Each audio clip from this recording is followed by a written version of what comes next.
வணக்கம். வெய்யோன் பீச் சேனலுக்கு உங்களை அன்புடன் வரவேற்கின்றேன். வையத்துள் வாழ்வாங்கு வாழ்பவன் யாருங்க?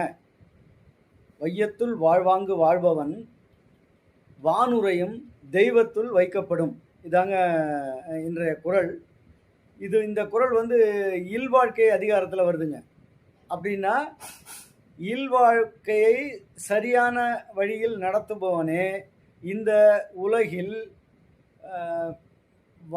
வானத்தில் இருக்கும் தெய்வர்களுக்கு தெய்வங்களோடு சமமாக அவர்கள் கருதப்படுவார்கள் என்று பொருள். தெய்வம்னா நமக்கு தெரியுங்க, வாழ்ந்து மறைந்த தலைவர்கள் அல்லது நம் தாத்தா பாட்டி அது இறந்து போன பெற்றோர்கள். இவங்க தாங்க வானுரையும் அப்படின்னு அவர் சொல்கிறாருன்னு நான் நம்புகிறேன். நன்றி, வணக்கம். உங்கள் கருத்தை கமெண்டில் பதிவிடுங்கள்.